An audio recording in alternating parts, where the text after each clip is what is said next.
ನಮಸ್ಕಾರ ವಿದ್ಯಾರ್ಥಿಗಳೇ, ನನ್ನ ಹೆಸರು ಶಿವಕುಮಾರ್ ಸೂರ್ಯವಂಶಿ. ನಾನು ಸಮಾಜ ಪಾಠವನ್ನು ನಿಮ್ಮನ್ನು ಅಭ್ಯಾಸ ಮಾಡ್ತಾ ಬರ್ತಾ ಇದ್ದೀನಿ, ಸೋಷಿಯಾಲಜಿ. ಇವತ್ತು ಇಲ್ಲಿವರೆಗೆ ನಾವು 11 ಪಾಠಗಳನ್ನು ಮುಗಿಸಿದ್ದೇವೆ.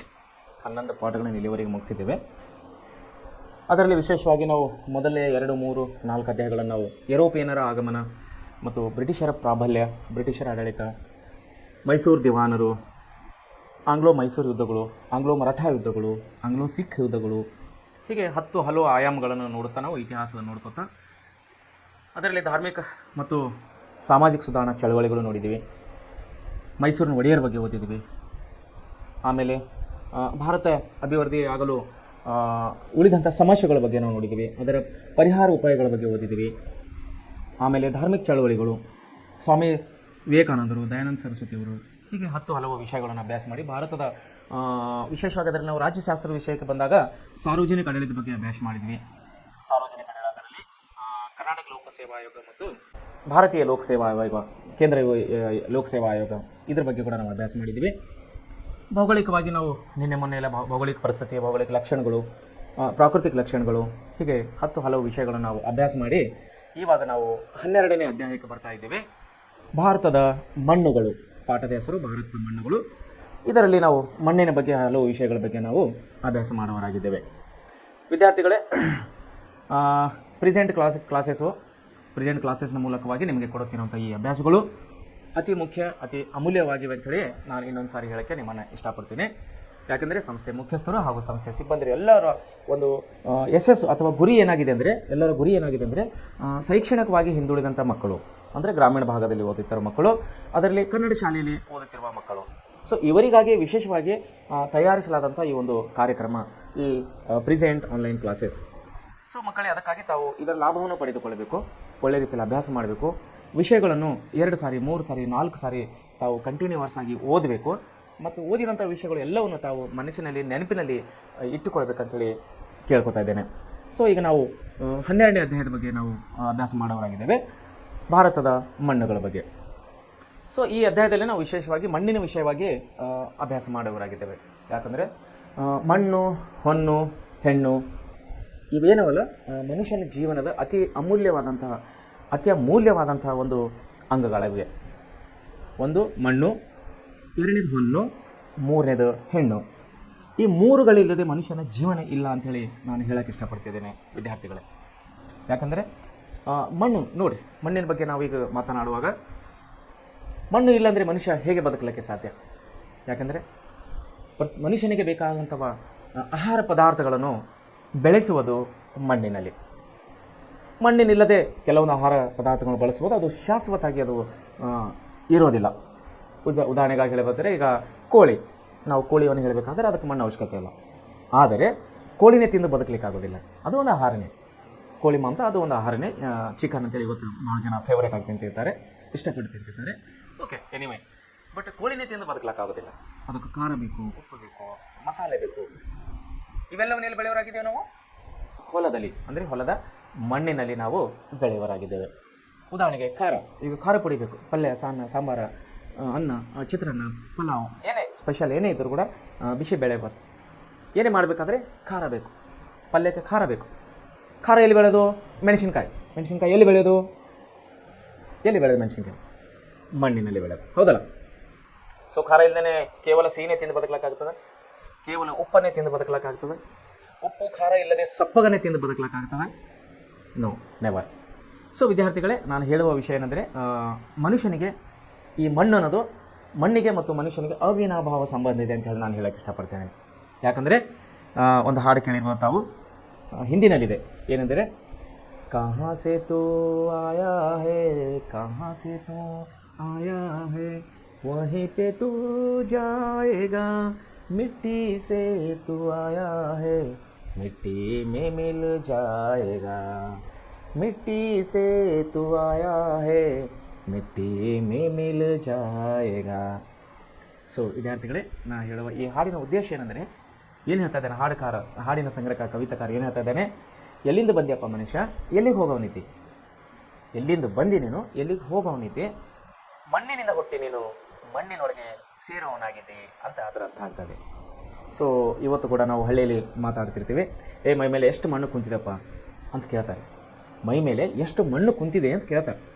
ಹಾಗಾದ್ರೆ ಏನು, ಎಲ್ಲಿದು ಬಂತು ಮೈ ಮೇಲೆ ಮಣ್ಣು, ಎಲ್ಲಿದು ಬಂತು? ಹೊಲ್ದಾಗಿ ಕೆಲಸ ಮಾಡ್ತಾರೆ ರೈತರು, ಓಕೆ. ಉಳಿದವರು ಸುಮ್ಮನೆ ಹಿಂಗೆ ಒರೆಸ್ಕೊಂಡ್ಬಿಟ್ರೆ ಮಣ್ಣು ಬಂದಿರ್ತದೆ, ಮಣ್ಣಿನ ಅಗಲಗಳು ಬರ್ತಾವೆ, ಹೌದಲ್ಲ? ಎಲ್ಲಿಂದ ಬಂತು ಮಣ್ಣು?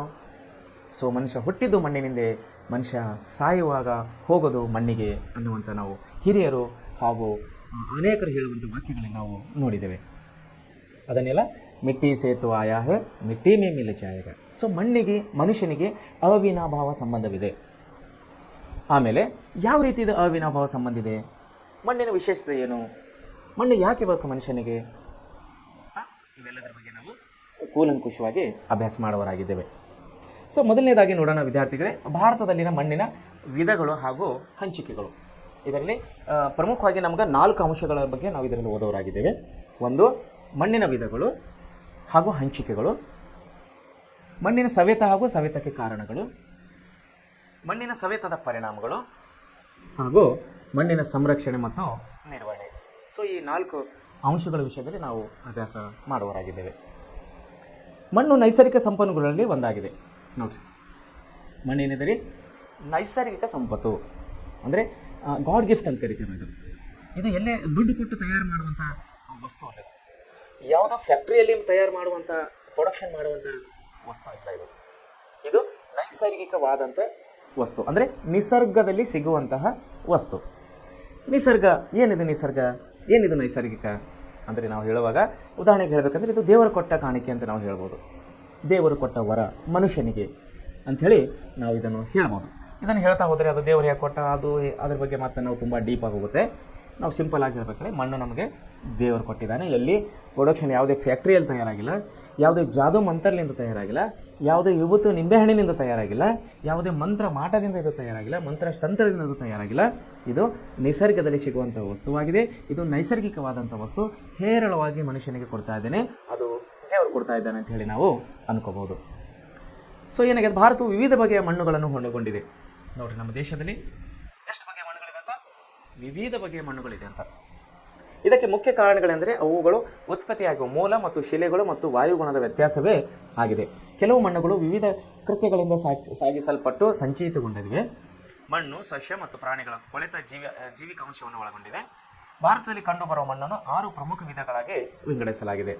ಅವುಗಳೆಂದರೆ: 1 ಮೆಕ್ಕಲು ಮಣ್ಣು, 2ನೇದು ಕಪ್ಪು ಮಣ್ಣು, 3ನೇದು ಕೆಂಪು ಮಣ್ಣು, 4ನೇದು ಜಂಬಿಟ್ಟಿಗೆ ಮಣ್ಣು ಅಂದರೆ ಲ್ಯಾಟ್ರೈಟ್ ಮಣ್ಣು ಅಂತೇಳಿ ನಾವು ಕರಿತೇವೆ ಇದನ್ನು ಮರುಭೂಮಿ ಮಣ್ಣು ಮತ್ತು ಪರ್ವತ ಮಣ್ಣು ಅಂಥೇಳಿ ನಾವು 6 ವಿಧದಲ್ಲಿ ಮಣ್ಣನ್ನು ನಾವು ನೋಡೋರಾಗಿದ್ದೇವೆ. 1ನೇದೇನ್ರಿ? ಮೆಕ್ಕಲು ಮಣ್ಣು. 1 ಮೆಕ್ಕಲು ಮಣ್ಣು. ಆಮೇಲೆ 2ನೇದು ಕಪ್ಪು ಮಣ್ಣು. ನೋಡ್ರಿ, ಕಪ್ಪು ಮಣ್ಣು. 3ನೇದಾಗಿ ಕೆಂಪು ಮಣ್ಣು. 4ನೇದಾಗಿ ಜಂಬಿಟ್ಟಿಗೆ. ನೋಡ್ರಿ, 4ನೇದಾಗಿ ಜಂಬಿಟ್ಟಿಗೆ. 5ನೇದಾಗಿ ಜಂಬಿಟ್ಟಿಗೆ ಅಥವಾ ಲ್ಯಾಟ್ರೈಟ್ ಮಣ್ಣು ಅಂತ ಕರಿತೀವಿ. ಅದಕ್ಕೆ 5ನೇದಾಗಿ ಮರುಭೂಮಿ ಮಣ್ಣು. 5ನೇದಾಗಿ ಮರುಭೂಮಿ ಮಣ್ಣು. ಆಮೇಲೆ 6ನೇದಾಗಿ ಪರ್ವತ ಮಣ್ಣು. 6ನೇದಾಗಿ ಪರ್ವತ ಮಣ್ಣು. ಸೊ ಏನಂದರೆ ಈ 6 ವಿಧದ ನಾವು ಮಣ್ಣಿನಲ್ಲಿ 6 ವಿಧವಾದಂಥ ಮಣ್ಣುಗಳನ್ನು ನಾವು ಇಲ್ಲಿ ಕಾಣುವರಾಗಿದೆ. ಒಂದೇನಾಗಿದೆ ಮೆಕ್ಕಲು ಮಣ್ಣು, ಅಂದರೆ ಇದು ನೀರನ್ನು ಹರಿಯುವಾಗ ಅಂದರೆ ಹಳ್ಳ ಕೊಳ್ಳದಲ್ಲಿ ನೀರನ್ನು ಹರಿತಾ ಬರ್ತದಲ್ಲ ಭೂಮಿಯಲ್ಲಿ, ಹರ್ಕೋತ ಬರೋಂಥ ನೀರುಗಳು ಮಣ್ಣು ಕೂಡ ಏನಾಗ್ತದೆ, ಫಿಲ್ಟರ್ ಆಗ್ತದೆ. ಮಣ್ಣು ಕೂಡ ಫಿಲ್ಟರ್ ಆಗ್ತದೆ. ಫಿಲ್ಟರ್ ಆದಮೇಲೆ ಏನಾಗ್ತದೆ, ವೇಸ್ಟೇಜ್ ಮಣ್ಣು ಎಲ್ಲ ವೇಸ್ಟೇಜ್ ಇದೆಯಲ್ಲ ನೀರಲ್ಲಿ ಕೊಚ್ಕೊಂಡು ಹೋಗ್ತದೆ. ಫಲವತ್ತಾದ ಮಣ್ಣು ಏನು ಉಳ್ಕೋತಲ್ಲ, ಹಿಂಗೆ ಜರಿ ಟೈಪ್ ಏನು ಉಳ್ಕೋತಲ್ಲ ನೀರು ಹರಿಯುವಾಗ ಎಲ್ಲಾದ್ರೂ ತಾವು ಅಬ್ಸರ್ವ್ ಮಾಡ್ಬೋದು. ಜರಿ ಟೈಪಿನ ಸೋಸಿ ಮಣ್ಣಿನ ಸೋಸಿ ಬರ್ತದೆ. ಕಪ್ಪು ಹೆಂಗಿರ್ತದೆ ಅಂದರೆ ಮಿದುವಾದಂಥ ಮಣ್ಣು ಇರ್ತದೆ. ಮಿದುವಾದ ತುಂಬ ಬ್ಯೂಟಿಫುಲ್ ಮಣ್ಣು ಇರ್ತದೆ. ಯಾವಾಗ ಅದನ್ನು ತಾವು ನೋಡ್ಬೋದು. ಅದನ್ನು ನಾವು ಮೆಕ್ಕಲು ಮಣ್ಣು ಅಥವಾ ಅತಿ ಫಲವತ್ತಾದ ಮಣ್ಣು ಅಂತ ಕರಿತೀವಿ. ಆ ಮಣ್ಣನ್ನು ರೈತರು ಏನು ಮಾಡ್ತಾರೆ, ಟ್ರ್ಯಾಕ್ಟರ್ನಲ್ಲಿ ಅಥವಾ ಎತ್ತಿನ ಗಾಡಿಗಳಲ್ಲಿ ಹಾಕೊಂಡು ಹೊಲದಲ್ಲಿ ಸಿಂಪಡಿಸ್ತಾರೆ. ಅದು ಅತಿ ಫಲವತ್ತಾದ ಮಣ್ಣು ಇರ್ತದೆ. ಒಳ್ಳೆ ಬೆಳೆಯಲ್ಲಿ ಆ ಮಣ್ಣಿನಲ್ಲಿ ಬರ್ತದೆ. ಆಮೇಲೆ ಕಪ್ಪು ಮಣ್ಣು ತಾವು ಹಳ್ಳಿಗಳಲ್ಲಿ ನೋಡಿರ್ತೀರಿ, ತಾವು ಹೊಲದಲ್ಲಿ ಕಪ್ಪು ಮಣ್ಣು ಇರ್ತದೆ. ಅದು ಕಪ್ಪು ಮಣ್ಣು ಕೂಡ ಒಳ್ಳೆ ಮಣ್ಣು, ಅದರಲ್ಲಿ ಕೂಡ ಬೆಳೆಯು ಅತಿ ಚೆನ್ನಾಗಿ ಬರ್ತದೆ. ಆಮೇಲೆ ಕೆಂಪು ಮಣ್ಣು. ಕೆಂಪು ಮಣ್ಣು ಕೂಡ ನೋಡಿರಿ ತುಂಬ ಒಳ್ಳೆಯದು, ಗಟ್ಟಿಯಾದಂಥ ಮಣ್ಣು ಇರುತ್ತೆ ಇದು ಕೆಂಪು ಮಣ್ಣು. ಇದನ್ನು ಮನೆಗಳ ಕಟ್ಟಲೆ ಕೂಡ ಬಳಸ್ತಾರೆ. ಆಮೇಲೆ ಕೆಂಪು ಹೊಲಗಳು, ರೈತರ ಹತ್ರ ಕೆಂಪು ಹೊಲಗಳು ಕೂಡ ತಮ್ಮ ಊರಲ್ಲಿ ಇರ್ಬೋದು, ತಾವು ನೋಡಿರ್ತೀರಿ. ಇಲ್ಲಾಂದ್ರೆ ಒಂದು ಸರಿ ಲಕ್ಷ ಕೊಡಿ. ಆ ಕೆಂಪು ಮಣ್ಣಲ್ಲಿ ಶೇಂಗಾ ಬೆಳೀತಾರೆ. ಅಂದರೆ ಕಡಲೆಕಾಳು ಅಂತ ನಾವು ಸೌತ್ ಕಡೆ ಹೋದ್ರೆ ಕಡಲೆಕಾಳು ಅಂತ ಶೇಂಗಾ ಬೀಜ ಅಂತ ನಾವು ಈ ಕಡೆ ನಾರ್ತ್ನಲ್ಲಿ ಕರಿತೀವಿ. ಶೇಂಗಾ ಕೂಡ ಅದರಲ್ಲಿ ಬೆಳೀತಾರೆ ಅದರಲ್ಲಿ. ಆಮೇಲೆ ಎಳ್ಳು ಕೂಡ ಬೆಳೀತಾರೆ. ಕೆಂಪು ಮಣ್ಣಲ್ಲಿ ಎಳ್ಳು ಕೂಡ ಒಳ್ಳೆ ರೀತಿಯಲ್ಲಿ ಇಳುವರಿ ಬರ್ತದೆ. ಆಮೇಲೆ ಜಂಬಿಟ್ಟಿಗೆ ಮಣ್ಣು, ಇದು ಲ್ಯಾಟ್ರೈಟ್ ಮಣ್ಣು ಅಂತ ಹೇಳಿ ನಾವು ಕರೆಯೋರಾಗಿದೆ. ಇದು ಒಳ್ಳೆ ಮಣ್ಣು ಇದು. ಆಮೇಲೆ ಮರುಭೂಮಿ ಮಣ್ಣು, ಅಂದರೆ ಇದು ಉಸುಕಿಲಿಂದ ಕೂಡಿದಂಥ ಮಣ್ಣು. ಹೌದು, ಈ ಮರುಭೂಮಿ ಮಣ್ಣಲ್ಲಿ ಬೆಳೆ ಬರುವುದಿಲ್ಲ. ಆದರೆ ಈ ಉಸುಕು ಏನದಲ್ಲ, ಇದನ್ನು ಸಾಣಿಸಿ ಅಂದರೆ ಫಿಲ್ಟರ್ ಮಾಡಿ ಶಂಡಿಗೆ ಮಾಡಿ ಇದನ್ನು ಮನೆ ಬಳಸಲಿಕ್ಕೆ, ಮನೆ ಬಿಲ್ಡಿಂಗ್ ಕಟ್ಟಲಿಕ್ಕೆ ಇವತ್ತು ಮರುಭೂಮಿ ಮಣ್ಣನ್ನೇ ಬಳಸ್ತಾರೆ. ಆಮೇಲೆ ಪರ್ವತ ಮಣ್ಣು. ಈ ಪರ್ವತ ಮಣ್ಣು ಹೇಳಿದ್ರೆ ನಮ್ಗೆ ಇದು ಕೂಡ ಪರ್ವತದಲ್ಲಿ ಗುಡ್ಡಗಾಡುಗಳಲ್ಲಿ ಕಾಣುವಂಥ ಮಣ್ಣಾಗಿದೆ. ಇದನ್ನು ನಾವು 6 ವಿಧದಲ್ಲಿ ಈ ಮಣ್ಣನ್ನು ನಾವು ಇಲ್ಲಿ ವಿಂಗಡಿಸುವರಾಗಿದ್ದೇವೆ. ಸೊ ಒಂದನೇದಾಗಿ ನೋಡೋಣ ಮೆಕ್ಕಲು ಮಣ್ಣು. ನಾನು ನಿಮಗೆ ಈಗ ಹೇಳಿದಾಗೆ ಪರ್ವತ ಪ್ರದೇಶಗಳಿಂದ ಪರ್ವತ ಪ್ರದೇಶದಿಂದ ಹೊತ್ತು ತಂದು ಸಂಚಯಿಸಿ ಅಂದರೆ ಫಿಲ್ಟರ್ ಮಾಡಿ ನೀರು ಹರಿವಾಗ ಏನಾಯ್ತು ನೋಡಿ, ಮೇಲಿದ ಮಣ್ಣೆಲ್ಲ ಹರ್ಕೋತ ಹೋಗ್ತದೆ, ಕೆಳಗೆ ಕೂಡ ಮಣ್ಣು ಇರುತ್ತೆ, ಉಳ್ಕೋತದೆ. ಅದನ್ನು ನಾವು ಸಂಚಯಿಸಿ ಅಂತ ಹೇಳಿ ಕರಿತೀವಿ. ಸಂಚಯಿಸಿ ಮಣ್ಣಿಗೆ ಮೆಕ್ಕಲು ಮಣ್ಣು ಅಂತೇಳಿ ನಾವು ಕರಿತೀವಿ. ಭಾರತದಲ್ಲಿ ಮೆಕ್ಕಲು ಮಣ್ಣು ಇತರ ಎಲ್ಲ ಬಗೆಯ ಮಣ್ಣುಗಳಿಂದ ಅತಿ ವಿಸ್ತಾರವಾದಂಥ ಪ್ರದೇಶದಲ್ಲಿ ಹರಡಿರುವುದು. ಇದು ಉತ್ತರ ಪ್ರದೇಶ, ಬಿಹಾರ, ಪಶ್ಚಿಮ ಬಂಗಾಳ, ಒಡಿಸ್ಸಾ, ಪಂಜಾಬ್, ಹರಿಯಾಣ, ಅಸ್ಸಾಂ ರಾಜ್ಯದ ಬ್ರಹ್ಮಪುತ್ರ ಕಣಿವೆಯ ಭಾಗವನ್ನು ಆವರಿಸಿದೆ. ಅಲ್ಲದೆ ನರ್ಮದಾ ಮತ್ತು ತಪತಿ ನದಿಗಳ ಕಣಿವೆಗಳು, ಪರ್ಯಾಯ ಪ್ರಸ್ಥಭೂಮಿಯ 2 ಕಡೆಗಳಲ್ಲಿರುವ ತೀರ ಪ್ರದೇಶಗಳು ಸಹ ಮೆಕ್ಕಲು ಮಣ್ಣಿನಿಂದ ನಿರ್ಮಿತವಾಗಿವೆ. ಗೋಧಿ, ಭತ್ತ, ಕಬ್ಬು, ಹತ್ತಿ ಮತ್ತು ಸೆಣಬು ಈ ಪ್ರದೇಶಗಳಲ್ಲಿ ಬೆಳೆಯುವ ಬೆಳೆಗಳಾಗಿವೆ. ನೋಡಿ, ಗೋಧಿ, ಭತ್ತ ಮತ್ತು ಕಬ್ಬು, ಹತ್ತಿ, ಸೆಣಬು. ಇಲ್ಲಿ ಏನು ಕೊಟ್ಟಿದ್ದಾರೆ ಅಂದ್ರೆ ನೋಡಿ, ಪಶ್ಚಿಮ ಬಂಗಾಳ, ಉತ್ತರ ಪ್ರದೇಶ, ಹರಿಯಾಣ, ಪಂಜಾಬ್, ಆಸಾಂ ಇವೆಲ್ಲ ಭಾಗಗಳೇನಂದ್ರೆ ಗೋಧಿ ಹೆಚ್ಚಿ ಬೆಳೀತಾರೆ. ಆ ಕಡೆ ಗೋಧಿ ಹೆಚ್ಚಿ ಬೆಳೀತಾರೆ. ಯಾಕಂದರೆ ಅದು ಮೆಕ್ಕಲು ಮಣ್ಣಿಗೆ ಏನಪ್ಪ ಅಂದರೆ ಗೋಧಿಗೆ ಫಲವತ್ತಾದಂಥ ಮಣ್ಣು ಬೇಕಾಗ್ತದೆ. ಗೋಧಿ ಬೆಳೆಗೆ ಫಲವತ್ತಾದ ಮಣ್ಣನ್ನು ಬೆಳೀತದೆ. ತಾವು ತಮ್ಮ ಊರಲ್ಲಿ ನೋಡ್ಬೋದು, ತಾವು ಯಾವ ಊರದವ್ರು ಇದ್ರೆ ಆ ಊರಲ್ಲಿ ಗೋಧಿ ಎಲ್ಲರೂ ಬೆಳೆಯೋದಿಲ್ಲ.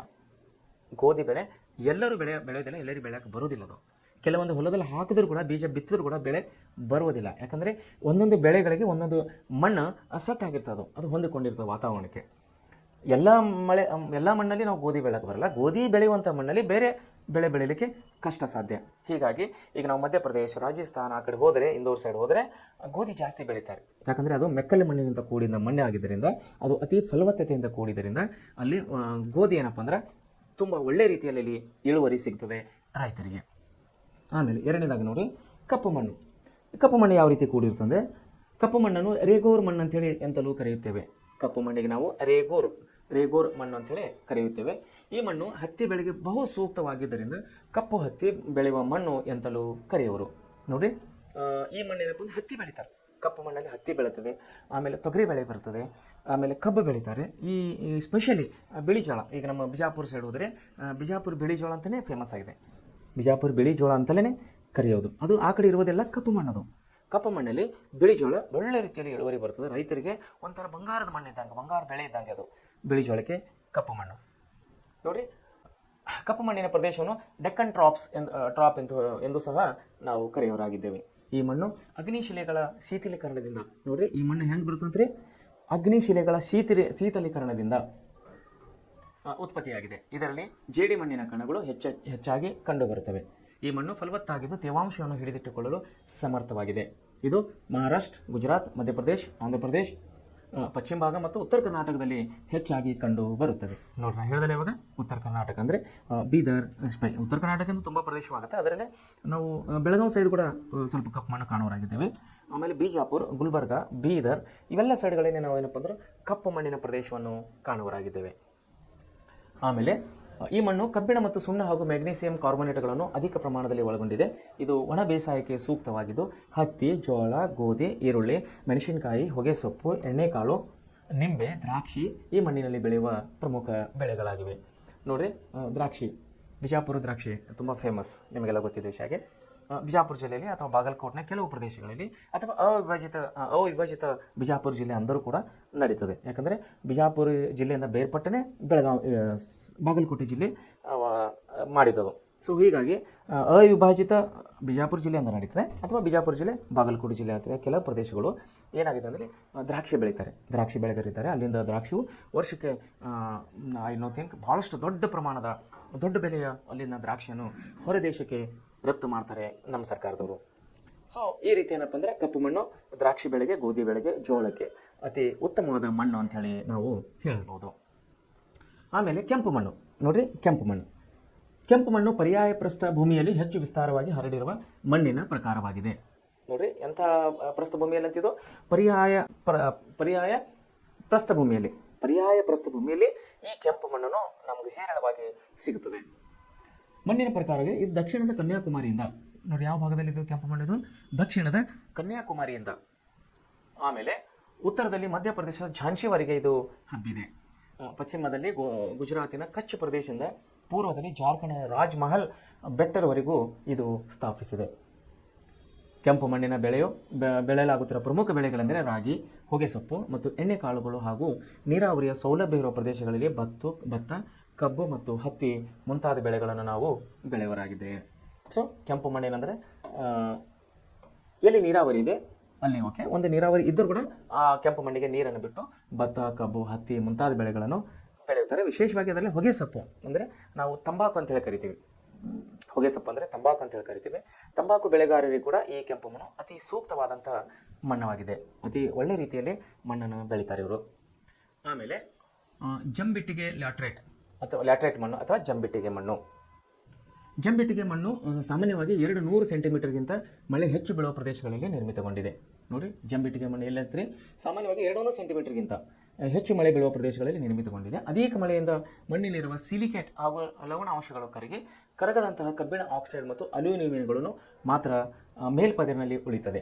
ಇದು ಮಳೆಗಾಲದಲ್ಲಿ ಮೃದುವಾಗಿ, ಬೇಸಿಗೆಯಲ್ಲಿ ಒಣಗಿ ಗಟ್ಟಿಯಾಗಿ ಲ್ಯಾಟ್ರೈಟ್ ಶಿಲೆಯಾಗುತ್ತದೆ. ಈ ಶಿಲೆಯು ಶೀತಲೀಕರಣದಿಂದ ಉಂಟಾದ ಮಣ್ಣು ಕೆಂಪು ಮಣ್ಣವನ್ನು ಹೊಂದಿರುತ್ತದೆ.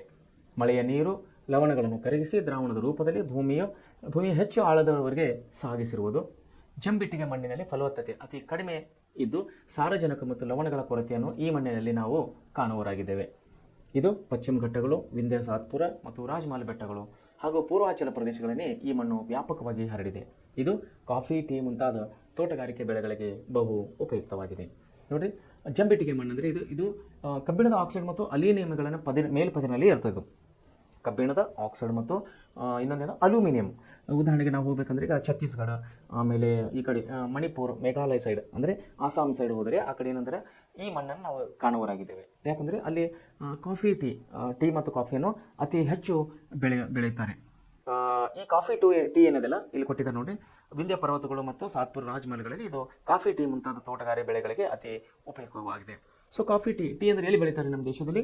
ಅತಿ ಹೆಚ್ಚಾಗಿ ನಾವು ಟೀ ಬೆಳೆಯೋದು ಅಸ್ಸಾಂನಲ್ಲಿ. ಅಂದರೆ ಅಸ್ಸಾಂ ಟೀ ಅಂತೇಳಿ ಅದು ಖ್ಯಾತಿ ಪಡೆದಿರುವಂಥ ಚಹಾ ಪುಡಿ.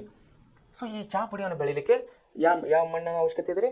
ಜಂಬಿಟ್ಟಿಗೆ ಮಣ್ಣು ಅಥವಾ ಲ್ಯಾಟ್ರೈಟ್ ಮಣ್ಣು, ಈ ಮಣ್ಣು ಅವಶ್ಯಕತೆ ಇದೆ. ಸೊ ಹೀಗಾಗಿ ಅಸ್ಸಾಂನಲ್ಲಿ ಚಹಾ ಪುಡಿ ಅಥವಾ ಟೀ, ಕಾಫಿ ಆ ಕಡೆ ಹೆಚ್ಚಿಗೆ ಬೆಳೆಯವರಾಗಿದ್ದಾರೆ.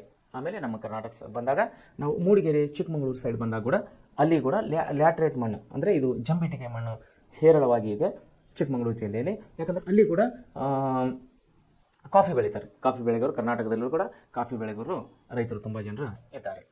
ಸೊ ಈ ರೀತಿ ಜಂಬಿಟ್ಟಿಗೆ ಅಥವಾ ಲ್ಯಾಟ್ರೈಟ್ ಮಣ್ಣಿನ ಬಗ್ಗೆ ನಾವು ಅಭ್ಯಾಸ ಮಾಡುವರಾಗಿದ್ದೇವೆ. ಆಮೇಲೆ ಮರುಭೂಮಿ ನೋಡಿ, ಇನ್ನೊಂದು 5ನೇ ಮಣ್ಣಿಗೆ ಬರ್ತಾ ಇದ್ದೀವಿ ನಾವೀಗ. ಮರುಭೂಮಿ ಏನಿದು? ಮರುಭೂಮಿ ಅಂದರೆ ಮಳೆಯ ಬೀಳಲಾರದಂಥ ಪ್ರದೇಶ ಅಥವಾ ಅತಿ ಕಡಿಮೆಯಾದಂಥ ಮಳೆ ಬೀಳುವ ಪ್ರದೇಶಕ್ಕೆ ನಾವು ಮರುಭೂಮಿ ಅಂತ ಕರಿತೀವಿ. ಅಲ್ಲಿ ಯಾವುದೇ ಗಿಡ, ಗಂಟಿ, ದೊಡ್ಡ ದೊಡ್ಡ ಮರಗಳು ಇರುವುದಿಲ್ಲ. ಅಲ್ಲಿ ಕೇವಲ ಉಸುಕಿನಿಂದ ಕೂಡಿದಂಥ ಭೂಮಿ ಇರುತ್ತದೆ. ಅದನ್ನು ನಾವು ಮರುಭೂಮಿ ಅಂತೇಳಿ ಕರೆಯುವರಾಗಿದ್ದೇವೆ. ನೋಡಿ, ಕೊಳೆತ ಜೀವಿಕಾಂಶಗಳನ್ನು ಅಧಿಕ ಪ್ರಮಾಣದಲ್ಲಿ ಈ ಮಣ್ಣು ಹೊಂದಿದೆ. ಪರ್ವತಗಳಲ್ಲಿ ನಿರ್ಮಾಣಗೊಂಡ ಈ ಮಣ್ಣು ಇಳಿಜಾರಿನ ಮೈದಾನಕ್ಕೆ ಇಳಿದು ಬರುತ್ತದೆ. ಆಮೇಲೆ ಇದು ಸಾರಜನಕ ಮತ್ತು ಸಾವಯವ ಅವಶೇಷಗಳನ್ನು ಹೆಚ್ಚಾಗಿ ಒಳಗೊಂಡಿರುತ್ತದೆ. ಕಾಫಿ, ಚಹಾ, ಸಾಂಬಾರು ಪದಾರ್ಥಗಳು ಮತ್ತು ಹಣ್ಣುಗಳಿಗೆ ಈ ಮಣ್ಣು ಸೂಕ್ತವಾಗಿದೆ. ಹಿಮಾಲಯದ ಪಾದಬೆಟ್ಟಗಳು ಮತ್ತು ಜಮ್ಮು ಕಾಶ್ಮೀರದ ಹಿಮಾಚಲ ಪ್ರದೇಶದ ಉತ್ತರಾಖಂಡ್, ಬಿಹಾರ್, ಪಶ್ಚಿಮ ಬಂಗಾಳ ಮತ್ತು ಪರ್ವತ ಪ್ರದೇಶಗಳಲ್ಲಿ ಈ ಮಣ್ಣನ್ನು ಹಂಚಲ್ಪಟ್ಟಿದೆ. ಎಂಥ ಮಣ್ಣು ಇದು?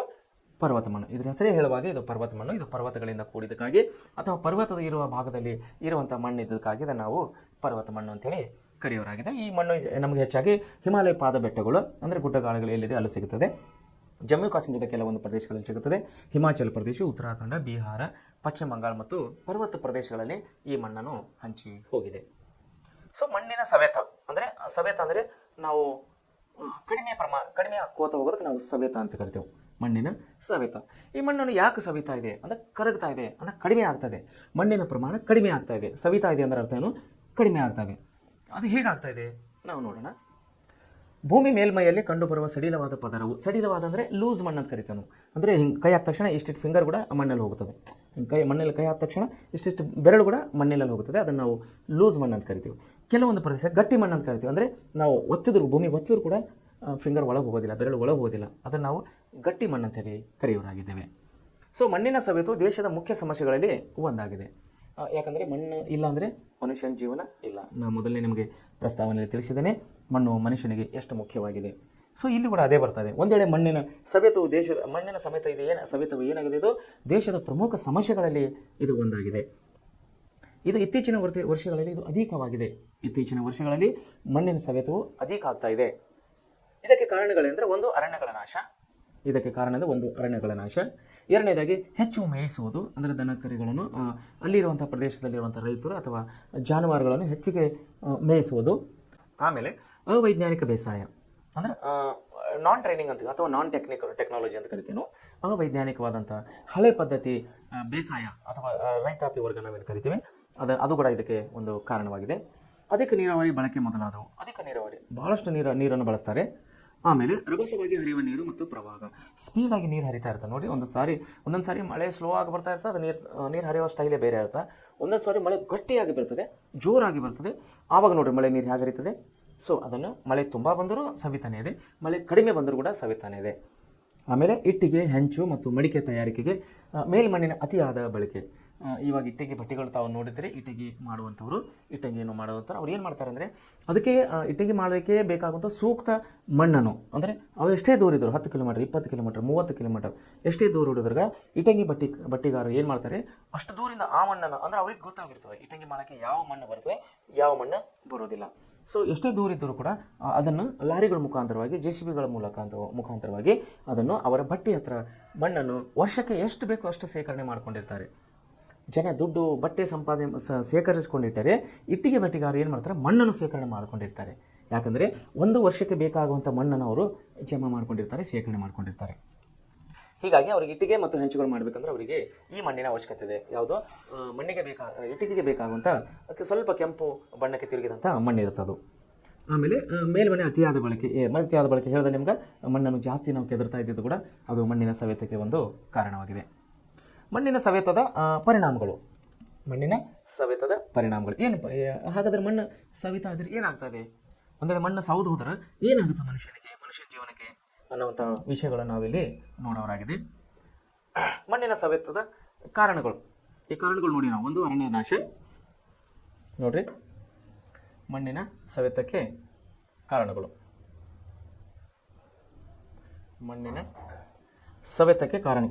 ಈಗ ಯಾಕಂದರೆ ಈ ವಿಷಯ ತುಂಬ ಇಂಪಾರ್ಟೆಂಟ್ ಇದೆ. ಯಾವುದು? ಮಣ್ಣಿನ ಸವೆತಕ್ಕೆ ಕಾರಣಗಳು.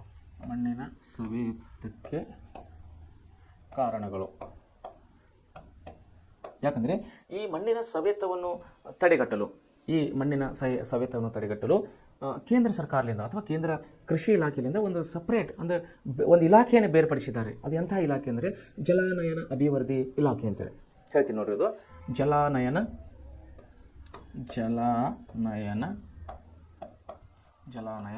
ಅಭಿವೃದ್ಧಿ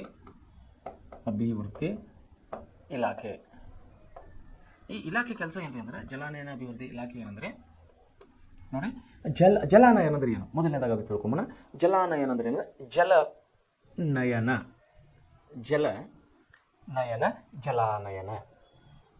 ಜಲ ಅಂದ್ರೆ ಏನ್ರಿ? ನೀರು. ಎಲ್ಲಿಂದ ಬರ್ತದೆ ನೀರು? ಒಂದು ಭೂಮಿಯಾಗಿಂದ ಬರ್ತದೆ, ಇನ್ನೊಂದು ಮಳೆಯಿಂದ ಬರ್ತದೆ. ಕರೆಕ್ಟಾ? ಓಕೆ. ಸೊ ಜಲಾನಯನ ಏನಂದರೆ ಮಳೆಯಿಂದ ಬರುವಂಥ ನೀರನ್ನು, ಮಳೆ ಬೀಳುವಾಗ ಮಳೆಯಿಂದ ಬರುವಂಥ ನೀರನ್ನು ಭೂಮಿಯಲ್ಲಿ ಹರಿದುಕೊಂಡು ಹೋಗುವ ಬದಲಾಗಿ, ಅಂದರೆ ಜೋರಾಗಿ ಮಳೆ ಬಂತಂದ್ರೆ ಏನಾಗ್ತದೆ, ನೀರು ಹೋಗ್ಬಿಡ್ತದೆ, ಸ್ಪೀಡಾಗಿ ಹರ್ಕೊಂಡು ಹೋಗ್ಬಿಡ್ತದೆ. ಅದು ಹೋಗುವಾಗ ಸುಮ್ಮನೆ ಹೋಗೋದಿಲ್ಲ, ಅದು ಮಣ್ಣನ್ನು ಹರಿದುಕೊಂಡು ಹೋಗ್ತದೆ. ಅದ್ರ ಜೊತೆಯಲ್ಲಿ ನೀರಿನ ಜೊತೆಯಲ್ಲಿ ಮಣ್ಣು ಕೂಡ ಕೊಚ್ಕೊಂಡು ಹೋಗ್ತದೆ. ಸೊ ಈ ರೀತಿ ಆಗಬಾರ್ದು ಅಂತೇಳಿ, ಅಂದರೆ ತಾವು ಹಳ್ಳಿಗಳಲ್ಲಿ ಅಥವಾ ನಿಮ್ಮ ಊರುಗಳಲ್ಲಿ ಹೋದಾಗ ತಾವು ಲಕ್ಷ್ಯ ಕೊಡ್ಬೋದು. ಕೆಲವೊಂದು ಹೊಲಗಳು ಹೀಗೆ ಇಳಿಜಾರ ಪದ್ಧತಿ ಇದರಲ್ಲಿ ಇರ್ತಾವೆ, ಇಳಿಜಾರ ಪ್ರದೇಶ ಅಂತೇಳಿ ನಾವು ಕರಿತೀವಿ. ಅಲ್ಲಿ ಏನಾಗುತ್ತೆ ಅಂದ್ರೆ ಮಳೆ ಬಿದ್ದ ತಕ್ಷಣ ಇದ್ದಂಥ ಎಲ್ಲ ಫಲವತ್ತಾದ ಮಣ್ಣನ್ನು ಕೊಚ್ಕೊಂಡು ಹೋಗ್ತದೆ. ಯಾಕಂದ್ರೆ ಆಲ್ರೆಡಿ ಭೂಮಿ ಇಳಿಜಾರಿರುತ್ತೆ ಮತ್ತು ರಭಸವಾದಂಥ ಮಳೆಯಿಂದ ಮಳೆ ಜೋರಾಗಿ ಮಳೆ ಬಿತ್ತಂದ್ರೆ ಏನಾಗ್ತದೆ ಇದ್ದಂಥ ಮಣ್ಣನ್ನೆಲ್ಲ ಕೊಚ್ಕೊಂಡು ಹೋಗ್ತವೆ.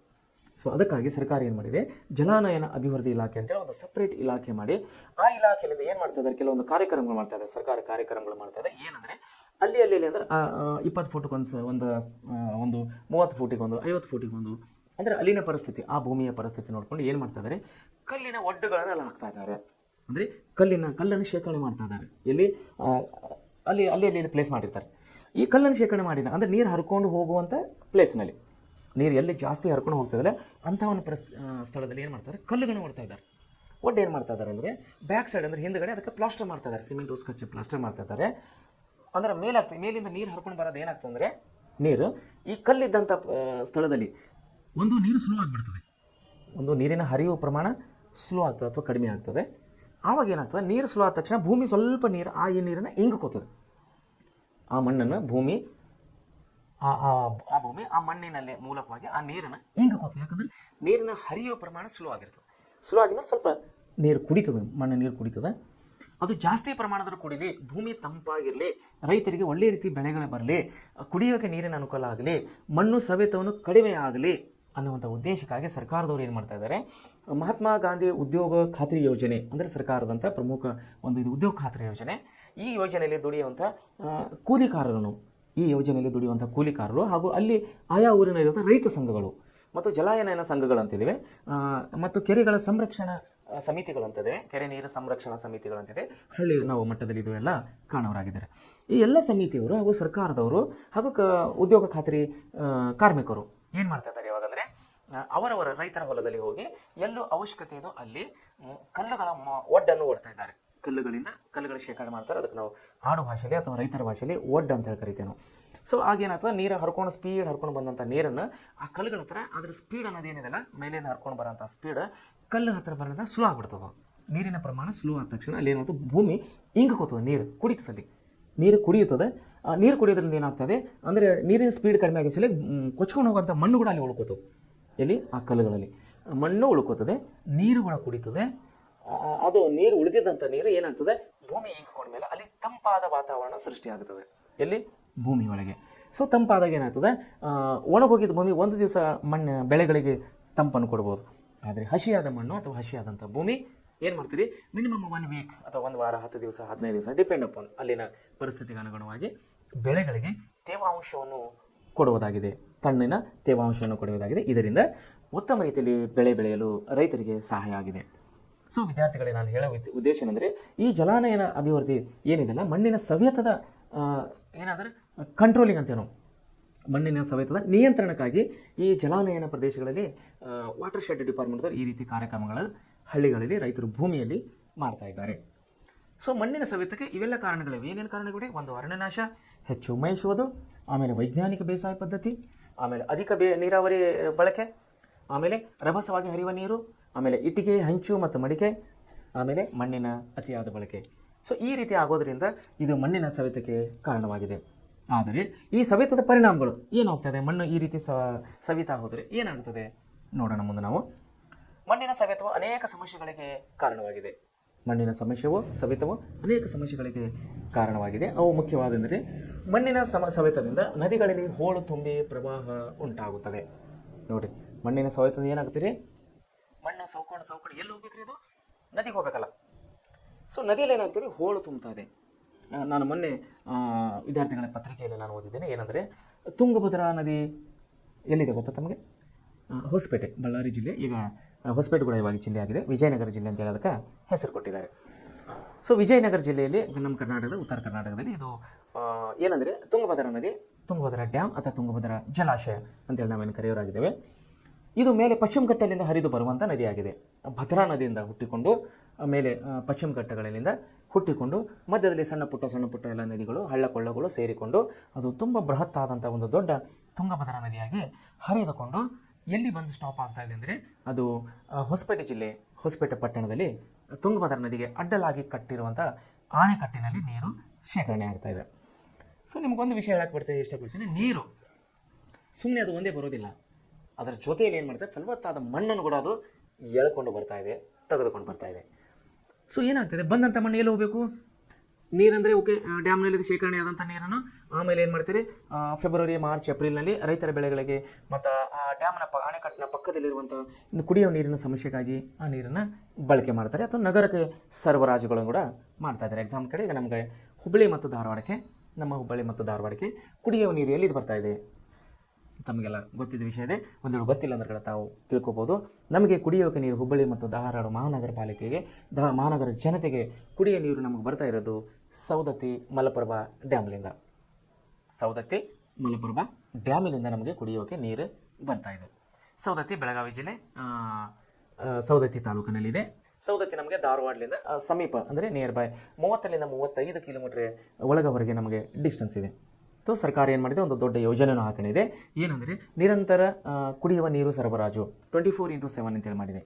24x7 ಅಂತೇಳಿ ಹುಬ್ಬಳ್ಳಿ ಧಾರವಾಡ ಮಹಾನಗರ ಜನತೆಗೆ ಕುಡಿಯುವ ನೀರಿನ ಒಂದು ಸೌಲಭ್ಯವನ್ನು ಒದಗಿಸುವುದಕ್ಕಾಗಿ ಅವರು ಸವದತ್ತಿ ಡ್ಯಾಮ್ನಿಂದ, ಸವದತ್ತಿ ಯಲ್ಲಮ್ಮ ಡ್ಯಾಮ್ ಅಂತ ಕರೀತಾರೆ, ಅದಕ್ಕೂ ಮಲಪ್ರಭಾ ಡ್ಯಾಮ್ ಅಂತ ಕೂಡ ಕರೀತಾರೆ, ಅಲ್ಲಿಂದ ಭೂಮಿಯನ್ನು ನೀರಿನ ಪೈಪ್ ಲೈನನ್ನು ಮಾಡಿಕೊಂಡು ಬಂದಿದ್ದಾರೆ. ಸೊ ಏನಾಗಿದೆ ಅಂದರೆ ನೀರನ್ನು ನಾವು ಹೇಗಾದರೂ ಬಳಸ್ಬೋದು, ಆದರೆ ಆ ನೀರಿನ ಮುಖಾಂತರವಾಗಿ ಮೇಲ್ ಪ್ರದೇಶದಲ್ಲಿಂದ ಬಂದಂಥ ಮಣ್ಣು ಅದು ಏನಾಗ್ತದೆ ಅಂದರೆ ಹೋಳು ತುಂಬಿಕೋತಾ ಇದೆ ಡ್ಯಾಮ್ಗಳಲ್ಲಿ. ಸೊ ಮೊನ್ನೆ ನಾನು ಪೇಪರ್ನಲ್ಲಿ ನೋಡಿದೆ, ವಿದ್ಯಾರ್ಥಿ ಮಿತ್ರರಲ್ಲಿ, ಈ ತುಂಗಭದ್ರಾ ಡ್ಯಾಮಿನಲ್ಲಿ ತುಂಬಿಕೊಂಡಂಥ ಹೋಳನ್ನು ತೆಗಿಲಿಕ್ಕೆ ಸಾವಿರಾರು ಕೋಟಿ ರೂಪಾಯಿ ಈಗ ಬೇಕಾಗ್ತಾ ಇದೆ. ಮಣ್ಣು ಡ್ಯಾಮ್ನಲ್ಲಿ ತುಂಬಿಕೊಂಡಂಥ ಮಣ್ಣನ್ನು ತೆಗಿಲಿಕ್ಕೆ, ಅಂದರೆ ಹೋಳು ತೆಗಿಲಿಕ್ಕೆ ಸಾವಿರಾರು ಕೋಟಿ ರೂಪಾಯಿ ಇವಾಗ ಅವಶ್ಯಕತೆ ಬೀಳ್ತಾ ಇದೆ ಅನ್ನೋಂಥ ಮಾತನ್ನು ನಾನು ಪತ್ರಿಕೆಯಲ್ಲಿ ಓದಿದ್ದೇನೆ.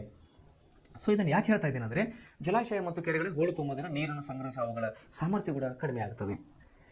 ಭೂಸವೆತದಿಂದ ಭೂಮಿಯಲ್ಲಿ ಇಂಗುವ ನೀರಿನ ಪ್ರಮಾಣ ಕಡಿಮೆ ಆಗುತ್ತದೆ. ಇದರಿಂದ ಸ್ವಾಭಾವಿಕ ಚಿಲುಮೆಗಳು ಬತ್ತಿ ಹೋಗುತ್ತವೆ. ಭಾರತವು ವ್ಯವಸಾಯ ಪ್ರಧಾನವಾದ ರಾಷ್ಟ್ರ. ಭಾರತವು ಎಂಥ ರಾಷ್ಟ್ರ? ಇದು ಕೃಷಿ ಪ್ರಧಾನವಾದಂಥ ರಾಷ್ಟ್ರ. ಅದಕ್ಕಾಗಿ ನಮ್ಮ ದೇಶವು ಸ್ವತಂತ್ರವಾದ ಮೇಲೆ ನಮ್ಮ ದೇಶದ ಪ್ರಮುಖರು, ಅಂದರೆ ಹಿರಿಯರು ಎಲ್ಲ ಕೂಡಿ ಏನು ಮಾಡಿದರು, ಪಂಚವಾರ್ಷಿಕ ಯೋಜನೆಗಳಂತೇಳಿ ಹಾಕ್ಕೊಂಡಿದ್ದರು. ಪಂಚವಾರ್ಷಿಕ ಯೋಜನೆ ಅಂದರೆ 5 ವರ್ಷದಲ್ಲಿ ನಾವು ಯಾವ್ಯಾವ ರೀತಿ ನಮ್ಮ ದೇಶವನ್ನು ಅಭಿವೃದ್ಧಿ ಮಾಡಲಿಕ್ಕೆ ಯಾವ್ಯಾವ ರೀತಿ ನಾವು ಕಾರ್ಯಕ್ರಮಗಳು ಹಾಕ್ಕೋಬೇಕು, ಯಾವ ಕಾರ್ಯಕ್ರಮಕ್ಕೆ ಎಷ್ಟು ಹಣ ಬೇಕಾಗುತ್ತದೆ, ಅದನ್ನು ಹೇಗೆ ಇಂಪ್ಲಿಮೆಂಟ್ ಮಾಡಬೇಕು, ಹೇಗೆ ಜಾರಿಗೊಳಿಸಬೇಕು, ಯಾವ ಇಲಾಖೆಗೆ ಯಾವ ಜವಾಬ್ದಾರಿ ಕೊಡಬೇಕು ಅನ್ನುವಂಥ ಎಲ್ಲವನ್ನು ಪಂಚವಾರ್ಷಿಕ ಯೋಜನೆಗಳಲ್ಲಿ ನಾವು ಓದವರಾಗಿದ್ದೇವೆ. ಬಹುಶಃ ನಿಮಗೆ ಈ ಪಾಠದಲ್ಲಿ ಇಲ್ಲ ಪಂಚವಾರ್ಷಿಕ ಯೋಜನೆ. ಮುಂದೆ ಯಾವಾಗಾದರೂ ಅವಕಾಶ ಸಿಕ್ಕರೆ ನಾನು ನಿಮ್ಮನ್ನು ಪಂಚವಾರ್ಷಿಕ ಯೋಜನೆಗಳ ಬಗ್ಗೆ ಸವಿಸ್ತಾರವಾಗಿ ತಿಳಿಸಿ ಕೊಡುವನಾಗಿದ್ದೇನೆ. ಸೊ ವಿದ್ಯಾರ್ಥಿಗಳು ಏನಂದರೆ, ಈ ಯಾಕೆ ಅಂತಂದರೆ ಕೃಷಿ ಪ್ರಧಾನವಾದಂಥ ದೇಶ ನಮ್ಮ ರಾಷ್ಟ್ರ. ಅಂತಂದರೆ ಭಾರತವು ವ್ಯವಸಾಯ ಪ್ರಧಾನವಾದಂಥ ರಾಷ್ಟ್ರ. ವ್ಯವಸಾಯ ಇಲ್ಲಿನ ನಮ್ಮ ಜೀವಮೂಲ್ಯ, ನಮ್ಮ ಕೃಷಿಯೇ ನಮ್ಮ ಪ್ರಧಾನ, ನಮ್ಮ ಜೀವಮೂಲ. ಸೊ ಹೀಗಾಗಿ ಮೊದಲನೇ ಪಂಚವಾರ್ಷಿಕ ಯೋಜನೆಯಲ್ಲಿ ಯಾವುದಕ್ಕೆ ಒಂದು ಹೈಲೈಟ್ ಮಾಡಿದರೆ, ಯಾವುದಕ್ಕೆ ನಾವು ಪ್ರಿಪ್ರೇಷನ್ ಕೊಟ್ಟಿದ್ದು, ಯಾವುದಕ್ಕೆ ನಮ್ಮ ಸರ್ಕಾರ, ಕೇಂದ್ರ ಸರ್ಕಾರ ಒತ್ತು ಕೊಟ್ಟಿತ್ತಂದರೆ ಕೃಷಿಗೆ ಒತ್ತು ಕೊಟ್ಟಿತ್ತು. ಮೊದಲನೇ ಪಂಚವಾರ್ಷಿಕ ಯೋಜನೆ 5 ವರ್ಷದಲ್ಲಿ ನಾವು ಏನು ಮಾಡೋಣ ಅಂದರೆ, ಫಸ್ಟ್ ನಾವು ಕೃಷಿಯನ್ನು ಡೆವಲಪ್ ಮಾಡೋಣ, ವ್ಯವಸಾಯವನ್ನು ನಾವು ಅಭಿವೃದ್ಧಿಪಡಿಸೋಣ ಅಂತೇಳಿ ನಮ್ಮ ದೇಶ ಸ್ವತಂತ್ರವಾದ ಮೇಲೆ ನಮ್ಮ ಹಿರಿಯ ನಾಯಕರು ಎಲ್ಲರೂ ಕೂಡಿ ಮೊದಲನೇ ಪಂಚವಾರ್ಷಿಕ ಯೋಜನೆಯ preparation give to the agriculture ಅಂತೇಳಿ ನಾವು ಓದಿದ್ದೇವೆ. ಸೊ ಅದನ್ನೇ ಇಲ್ಲಿ ನಾವು ಇನ್ನೊಂದು ಸಾರಿ ನೋಡ್ತಾ ಇದ್ದೇವೆ. ಭಾರತವು ವ್ಯವಸಾಯ ಪ್ರಧಾನವಾದಂಥ ರಾಷ್ಟ್ರವಾಗಿದೆ. ಸೊ ವಿದ್ಯಾರ್ಥಿಗಳಿಗೆ ಇದರಿಂದ ಭೂಸವೆತು ವ್ಯವಸಾಯದ ಉತ್ಪಾದನೆ ಮೇಲೆ ಹೆಚ್ಚು ಪರಿಣಾಮವನ್ನು ಬೀರುವುದಾಗಿದೆ. ಯಾಕಂದರೆ ಮಣ್ಣಿನ ಫಲವತ್ತತೆ ಇಲ್ಲಾಂದರೆ ಏನಾಗ್ತದೆ, ಬೆಳೆ ಬೆಳೆಯೋದಾದರೆ ಹೇಗೆ? ಒಂದು, ಅದರಿಂದ ಫಲವತ್ತತೆ ಮತ್ತು ಉತ್ಪಾದನೆ ಕಾಪಾಡಲು ಮಣ್ಣಿನ ಸವೆತವನ್ನು ನಾವು ತಡೆಗಟ್ಟೋದು ನಮಗೆ ತುಂಬ ಅವಶ್ಯಕವಾಗಿದೆ. ಸೊ ಮಣ್ಣಿನ ಸಂರಕ್ಷಣೆ ಮತ್ತು ನಿರ್ವಹಣೆ. ಸೊ ಮಣ್ಣನ್ನು ನಾವು ಹೆಂಗೆ ಸಂರಕ್ಷಣೆ ಮಾಡಬೇಕು, ಹೆಂಗೆ ಅದನ್ನು ನಾವು ರಕ್ಷಣೆ ಮಾಡಬೇಕು, ಅದನ್ನು ಹೇಗೆ ನಿರ್ವಹಣೆ ಮಾಡಬೇಕು ಅನ್ನೋದ್ರ ಬಗ್ಗೆ ನಾವು ನೋಡೋಣ. ಮಣ್ಣಿನ ಸವೆತವನ್ನು ತಡೆಗಟ್ಟುವುದು ಹಾಗೂ ಅದರ ಫಲವತ್ತತೆಯನ್ನು ಕಾಪಾಡುವುದೇ ಮಣ್ಣಿನ ಸಂರಕ್ಷಣೆ ಅಂತೇಳಿ ನಾವು ಕರೆಯುವರಾಗಿದ್ದೇವೆ. ಮಣ್ಣಿನ ಸವೆತವನ್ನು ತಡೆಗಟ್ಟೋದು ಹೇಗೆ ತಡೆಗಟ್ಟಿದ್ರಿ? ಮಣ್ಣಿನ ಸವೆತವನ್ನು ನಾವು ಹೇಗೆ ತಡೆಗಟ್ಟೋದು? ವಿದ್ಯಾರ್ಥಿಗಳೇ, ನಿಮಗೆ ಇಷ್ಟೊತ್ತನೇ ಹೇಳಿದೆ ನಾನೆಂದರೆ ಜಲಾನಯನ ಅಭಿವೃದ್ಧಿ ಇಲಾಖೆ ಕೇಂದ್ರ ಸರ್ಕಾರದಲ್ಲಿ ಅಂತ ಬರುವಂಥ, ಹಾಗೂ ರಾಜ್ಯ ಸರ್ಕಾರದಲ್ಲಿ ಕೂಡ ಇದರ ಒಂದು ಅಂಗ, ಅಂದರೆ ಕೃಷಿ ಇಲಾಖೆಯಲ್ಲಿ ಇದು ಬರುವಂಥ ಇದೊಂದು ಅಂಗವಾಗಿದೆ, ಜಲಾನಯನ ಅಭಿವೃದ್ಧಿ ಇಲಾಖೆ. ಸೊ ಭಾರತ ಜಲಾನಯನ ಇಲಾಖೆ, ಕೇಂದ್ರ ಜಲಾನಯನ ಅಭಿವೃದ್ಧಿ ಇಲಾಖೆ ಮತ್ತು ರಾಜ್ಯ ಜಲಾನಯನ ಅಭಿವೃದ್ಧಿ ಇಲಾಖೆ ಅಂತೇಳಿ ನಾವು ಕಾಣುವರಾಗಿದ್ದೇವೆ. ಸೊ ಹೇಗೆ ತಡೆಗಟ್ಟೋದೆ ಮಣ್ಣಿನ ಸವೆತವನ್ನು ತಡೆಗಟ್ಟೋದು ಹೇಗೆಂದರೆ, ಇಷ್ಟೊತ್ತನ್ನು ನಾನು ನಿಮಗೆ ಹೇಳಿದೆ, ಏನು ಮಾಡ್ತಾ ಇದ್ದಾರೆ, ಹಳ್ಳಿಗಳಲ್ಲಿ ಹೋಗಿ ಕಲ್ಲುಗಳ ಒಡ್ಡುಗಳನ್ನು ಒಡ್ತಾ ಇದ್ದಾರೆ. ಆಮೇಲೆ ಅದಕ್ಕೆ ಯಾರಿಗೆ ಬಳಸ್ಕೊತಾ ಇದ್ದಾರೆ? ಆ ಕಾರ್ಮಿಕರು ಬೇಕಲ್ಲ ಕಲ್ಲುಗಳನ್ನು ಒಡ್ಡಲಿಕ್ಕೆ. ಅದನ್ನು ಮಹಾತ್ಮ ಗಾಂಧಿ ಗ್ರಾಮೀಣ ಉದ್ಯೋಗ ಖಾತ್ರಿಯಲ್ಲಿ ಕೆಲಸ ಮಾಡುವಂಥ ಕೂಲಿಕಾರರನ್ನು, ಅಂದರೆ ಆಳುಗಳನ್ನು ಕೆಲಸಗಾರನಲ್ಲಿ ಬಳಸ್ಕೊತಾ ಇದ್ದಾರೆ.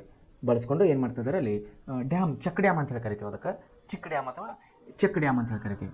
ಈ ಚಿಕ್ಕದಾದಂಥ ಈ ಡ್ಯಾಮ್ಗಳಿಂದ ಏನಾಗ್ತದೆ ಅಂದರೆ, ಒಂದು ನೀರಿನ ರಭಸವನ್ನು ಕಡಿಮೆ ಮಾಡ್ಬೋದು, ಎರಡನೇದಾಗಿ ಮಣ್ಣಿನ ಸವೆತವನ್ನು ಕೂಡ ಕಡಿಮೆ ಮಾಡ್ಬೋದು. ಇದರಿಂದ ಭೂಮಿಯ ಫಲವತ್ತತೆಯನ್ನು ಹೆಚ್ಚಾಗುತ್ತದೆ, ಒಳ್ಳೆಯ ವಾತಾವರಣ ಸಿಗುತ್ತದೆ ಮತ್ತು ಮಣ್ಣಿನ ಸಂರಕ್ಷಣೆ ಆಗುತ್ತದೆ ಅಂತೇಳಿ ನಾನು ಹೇಳಕ್ಕೆ ಇಷ್ಟಪಡ್ತೇನೆ. ಸೊ ಮಣ್ಣನ್ನು ಈ ರೀತಿ ನಾವು ತಡೆಗಟ್ಟಬಹುದು. ಅದರ ಫಲವತ್ತತೆಯನ್ನು ಕಾಪಾಡುವುದೇ ಮಣ್ಣಿನ ಸಂರಕ್ಷಣೆ. ಜೊತೆಗೆ ಫಲವತ್ತತೆ ಕಡಿಮೆಯಾಗದಂತೆ ನೋಡಿರಿ, ಫಲವತ್ತತೆ ಕಡಿಮೆಯಾಗದಂತೆ ಸುಸ್ಥಿರ ರೀತಿಯಲ್ಲಿ ಮಣ್ಣನ್ನು ಬಳಕೆ ಮಾಡಬಹುದು. ಮಣ್ಣನ್ನು ಬಳಕೆ ಮಾಡಿ ನಿರಂತರವಾಗಿ ಬೆಳೆಗಳ ಉತ್ಪಾದನೆ ಪಡೆಯುವುದೇ ಮಣ್ಣಿನ ನಿರ್ವಹಣೆಯಾಗಿದೆ. ದೇಶದ ಕೃಷಿ ಸಂಬಂಧ ಯೋಜನೆಗಳಲ್ಲಿ ಇದಕ್ಕೆ ಪ್ರಾಮುಖ್ಯವನ್ನು ನೀಡಲಾಗಿದೆ. ಮಣ್ಣಿನ ಸವೆತವನ್ನು ತಡೆಗಟ್ಟುವ ಹಲವಾರು ವಿಧಾನಗಳಿವೆ. ಅವುಗಳಲ್ಲಿ ಮುಖ್ಯವಾದುದೆಂದರೆ ಈ ಇಳಿಜಾರಾಗಿ ಅಡ್ಡಲಾಗಿ ಉಳುಮೆ ಮಾಡುವುದು. ನೋಡಿ, ಇಳಿಜಾರಾಗಿ ಅಡ್ಡಲಾಗಿ ಉಳುಮೆ ಮಾಡುವುದರಿಂದ ನಾವು ಮಣ್ಣಿನ ಸವಕಳಿಯನ್ನು ತಡೆಗಟ್ಟುವರಾಗಿದ್ದೇವೆ. ಅಡ್ಡ ಬದುಗಳನ್ನು ನಿರ್ಮಿಸೋದು. ನೋಡಿ, ಹೇಳೋದಲ್ಲ ಚಕ್ಡ್ಯಾಮ್ ಅಂತೇಳಿ. ಅಡ್ಡ ಬದುಗಳು ಅಂದರೆ ನೀರು ಹೀಗೆ ಬರ್ತಾಯಿದ್ರೆ ಬದುಗಳು ಹೇಗೆ ನಿರ್ಮಿಸ್ತಾರೆ, ಹೀಗೆ ನಿರ್ತಾರೆ. ಸೊ ಏನಾಗ್ತದೆ ಆವಾಗ ಈ ರೀತಿ ನಿರ್ಮಿಸ್ತಾರೆ. ಸೊ ನೀರು ಈ ರೀತಿ ಬರುತ್ತದೆ, ಚಕ್ಡ್ಯಾಮ್ ಈ ರೀತಿ. ಸೊ ಏನಾಗ್ತದೆ, ಇಲ್ಲಿ ಸ್ಟಾಪ್ ಆಗಿಬಿಡ್ತದೆ. ನೀರು ಬಂದು ಇಲ್ಲಿ ಸ್ಟಾಪ್ ಆದರೆ ನೀರಿನ ಜೊತೆಯಲ್ಲಿ ಬಂದಂಥ ಮಣ್ಣನ್ನು ಏನಾಗ್ತದೆ, ಅದು ಅಲ್ಲೇ ನಿಂತ್ಕೋತದೆ. ಅಲ್ಲೇ ನಿಂತ್ಕೊಂಡ ಮೇಲೆ ಮಣ್ಣಿನ ಸವೆತವನ್ನು ನಾವು ತಡೆಗಟ್ಟಬಹುದು. ನೀರಿನ ಸ್ಪೀಡನ್ನು ನಾವು ತಡೆಗಟ್ಟಬಹುದು. ನೀರಿನ ಸ್ಪೀಡ್ ಕಡಿಮೆ ಆದ ತಕ್ಷಣ ಮಣ್ಣಿನ ಸ್ಪೀಡನ್ನು ಇಲ್ಲಿ ಕೊಚ್ಕೊಂಡು ಹೋಗುವಂಥ ಸ್ಪೀಡ್ಗಳು ಇಲ್ಲಿ ಕಡಿಮೆ ಆಗ್ತದೆ. ಅಡ್ಡಬದುಗಳನ್ನು ನಿರ್ಮಿಸುವುದರಿಂದ. ಆಮೇಲೆ ಹಂತವಾಗಿ ವ್ಯವಸಾಯಗಳ ಕ್ಷೇತ್ರಗಳ ನಿರ್ಮಾಣ ಮಾಡೋದು. ಹಂತವಾಗಿ ವ್ಯವಸಾಯ ಅಂದರೆ ಕೃಷಿ ಚಟುವಟಿಕೆಗಳನ್ನು ಮಾಡೋದು. ಆಮೇಲೆ ಅರಣ್ಯ ನಾಶವನ್ನು ತಡೆಗಟ್ಟುವುದು. ನೋಡಿ, ನಾವು ಅರಣ್ಯ ನಾಶವನ್ನು ತಡೆಗಟ್ಟಬೇಕೇ ಆಗಿದೆ. ಯಾಕಂದರೆ ಎಲ್ಲಿ ಅರಣ್ಯ ಇಲ್ಲ ಅಲ್ಲಿ ಮಳೆ ಇಲ್ಲ, ಎಲ್ಲಿ ಮಳೆ ಇಲ್ಲ ಅಲ್ಲಿ ಬೆಳೆ ಇಲ್ಲ, ಎಲ್ಲಿ ಬೆಳೆ ಇಲ್ಲ ಅಂದ್ರೆ ಅರ್ಥ ಅಲ್ಲಿ ಮಳೆ ಇಲ್ಲ. ಮಳೆ ಇಲ್ಲ ಅಂದರೆ ನೀರಿಲ್ಲ, ನೀರಿಲ್ಲ ಅಂದರೆ ಮಣ್ಣಿಲ್ಲ, ಮಣ್ಣಿಲ್ಲ ಅಂದರೆ ಬೆಳೆ ಇಲ್ಲ. ಸೊ ಇವು ಏನವಲ್ಲ, ಮಳೆ, ನೀರು, ಮಣ್ಣು, ಬೆಳೆ, ಇವು ಒಂದಕ್ಕೊಂದಂಥ ಏನಂತೀರಿ ಅಟ್ಯಾಚ್ಮೆಂಟ್ ಅಂತ ಕರಿತೀವಿ. ಒಂದಕ್ಕೊಂದು ಹೊಂದಿಕೊಂಡಂಥ ಇವು ವಸ್ತುಗಳು. ಇವು ಒಂದಿಲ್ಲ ಅಂದರೆ ಒಂದಿಲ್ಲ, ಮಳೆ ಇಲ್ಲ ಅಂದರೆ ಬೆಳೆ ಇಲ್ಲ, ಬೆಳೆ ಇಲ್ಲ ಅಂದರೆ ಮನುಷ್ಯ ಬದುಕಲಿಕ್ಕೆ ತೊಂದರೆ ಆಗ್ತದೆ. ಹೀಗಾಗಿ ಅರಣ್ಯ ನಾಶವನ್ನು ನಾವು ಮಾಡೋದನ್ನು ತಡೆಗಟ್ಟಬೇಕು. ಇದಕ್ಕಾಗಿ ಅರಣ್ಯ ನಾಶವನ್ನು ಹೇಗೆ ತಡೆಗಟ್ಟೋದು? ಇದನ್ನು ಸಾರ್ವಜನಿಕವಾಗಿ ಅಂದರೆ ಸರ್ಕಾರ ಮಾಡುವಂಥ ಕೆಲಸ ಒಂದು ಕಡೆ ಆದರೆ ಇಲ್ಲಿ ಸಾರ್ವಜನಿಕರ ಪಾತ್ರ ಕೂಡ ಇಲ್ಲಿ ತುಂಬ ಮುಖ್ಯವಾಗಿದೆ. ಯಾಕಂದರೆ ಈಗ ನಾವು ಅರಣ್ಯ ಪ್ರದೇಶಗಳಲ್ಲಿ ಹೋದಾಗ, ಉದಾಹರಣೆಗೆ ನಾವು ಯಲ್ಲಾಪುರ, ಕಲ್ಗಟ್ಟಿ ಅಥವಾ ದಾಂಡೇಲಿ, ಶಿರ್ಸಿ ಈ ಸೈಡ್ಗಳಿಗೆ ಹೋದಾಗ ಜನ ಏನು ಮಾಡ್ತಾರೆ ಅಂದರೆ ಅರಣ್ಯಗಳನ್ನು ಕಡಿತಿರ್ತಾರೆ, ಗಿಡಗಳನ್ನು ಕಡಿತಾರೆ. ಅವರಿಗೆ ನಾವು ಅವೇರ್ನೆಸ್ ಕೊಡಬೇಕು, ಅವ್ರಿಗೆ ಜಾಗೃತಿ ಕೊಡಬೇಕು. ನೋಡಪ್ಪ, ಗಿಡಗಳನ್ನು ಕಡಿಬೇಡ್ರಿ, ಗಿಡಗಳನ್ನು ಕಳೆದರೆ ಈ ರೀತಿ ತೊಂದರೆ ಆಗ್ತದೆ, ಮಳೆ ಬರುವುದಿಲ್ಲ, ಬೇಸಿಗೆ ಕಾಲದಲ್ಲಿ ತುಂಬ ಶೆಕೆ ಆಗ್ತದೆ. ಯಾಕಂದರೆ ನೆರಳೆ ಇರೋದಿಲ್ಲ. ಗಿಡ ಇಲ್ಲಾಂದರೆ ನೆರಳಿಲ್ಲ, ನೆರಳಿಲ್ಲ ಅಂದರೆ ಗಿಡ ಇಲ್ಲಾಂದರೆ ಮರ ಇಲ್ಲ, ಮರ ಇಲ್ಲಾಂದರೆ ಮಳೆ ಇಲ್ಲ, ಮಳೆ ಇಲ್ಲಾಂದರೆ ಬೆಳೆ ಇಲ್ಲ. ಸೊ ಮಾನವ ಜೀವನಕ್ಕೆ ಅರಣ್ಯವು ತುಂಬ ಉಪಯೋಗಕಾರಿಯಾಗಿದೆ. ಈ ವಿಷಯವನ್ನು ಜನರಿಗೆ ಅಂದರೆ ಸಾರ್ವಜನಿಕರಿಗೆ ತಿಳುವಳಿಕೆ ಅಂದರೆ ಮನವರಿಕೆ ಆಗುವಂಥ ಕಾರ್ಯಕ್ರಮಗಳು ಅಂದರೆ ಜಾಗೃತಿ ಕಾರ್ಯಕ್ರಮಗಳನ್ನು ಸರ್ಕಾರ ಇಲ್ಲಿ ಹಾಕಿಕೊಳ್ಳೋದು ಅತಿ ಉತ್ತಮವಾಗಿದೆ. ಮೇ ಬಿ ಮಾಡ್ತಾ ಇದೆ ಸರ್ಕಾರ, ಅರಣ್ಯ ಇಲಾಖೆಯಿಂದ ಸುಮಾರು ಜಾಗೃತಿ ಕಾರ್ಯಗಳನ್ನು ಮಾಡ್ತಾ ಇದ್ದಾರೆ. ಆದರೂ ಕೂಡ ಇನ್ನೂ ಯಶಸ್ಸನ್ನು ಮುಟ್ತಾ ಇಲ್ಲ. ಅಂದರೆ ಗುರಿ ಮುಟ್ಟುವಂಥ ಒಂದು ಸ್ಟೇಜ್ವರೆಗೆ ಕಾರ್ಯಕ್ರಮ ನಡೀತಾ ಇಲ್ಲ ಅಂತೇಳಿ ನಾನು ಹೇಳ್ಬೋದು. ಇನ್ನೂ ಹೆಚ್ಚಿನ ಪ್ರಮಾಣದಲ್ಲಿ ಕಾರ್ಯಕ್ರಮ ನಡೀಬೇಕು. ಇದಕ್ಕೆ ಸರ್ಕಾರ ಅಷ್ಟೇ ಇಲ್ಲ, ಸ್ವಯಂ ಸೇವಾ ಸಂಸ್ಥೆಗಳು ಮತ್ತು NGOs ಅಂದರೆ ನಾನ್ ಗೌರ್ಮೆಂಟ್ ಆರ್ಗನೈಸೇಷನ್ ಸಂಸ್ಥೆಗಳು ಕೂಡ ಇದಕ್ಕೆ, ಸಂಘ ಸಂಸ್ಥೆಗಳು ಕೂಡ ಇದಕ್ಕೆ ಕೈ ಜೋಡಿಸಬೇಕು ಅಂತೇಳಿ ನಾನು ಹೇಳಕ್ಕೆ ಇಷ್ಟಪಡ್ತೇನೆ. ಆಮೇಲೆ ಅರಣ್ಯಗಳ ಬೆಳೆಗಳನ್ನು ಪ್ರೋತ್ಸಾಹಿಸುವುದು, ಅತಿಯಾಗಿ ಮೇಯಿಸೋದನ್ನು ನಾವು ನಿಯಂತ್ರಣ ಮಾಡಬೇಕು. ನೀರಿನ ಯೋಚಿತ ಬಳಕೆ ಆಗಬೇಕು. ನೋಡಿರಿ, ನೀರಿನ ಯೋಚಿತ ಬಳಕೆ ಆಗಬೇಕು ರೀ. ನೀರು ಐತಂದ ತಕ್ಷಣ ನಾವು ಸಿಕ್ಕಾಪಟ್ಟೆ ನೀರು ಬಳಸಿದ್ರೆ ದಟ್ ಈಸ್ ನಾಟ್ ಕರೆಕ್ಟ್. ನೀರನ್ನು ಯಾವ ಬೆಳೆಗೆ ಎಷ್ಟು ಬೇಕೋ ಅಷ್ಟನ್ನು ಬೆಳೆದ್ರೆ ಮಾತ್ರ ಉಳಿದ ನೀರನ್ನು ನಾವು ಶೇಖರಣೆಯಾಗಿಟ್ಕೋಬೋದು.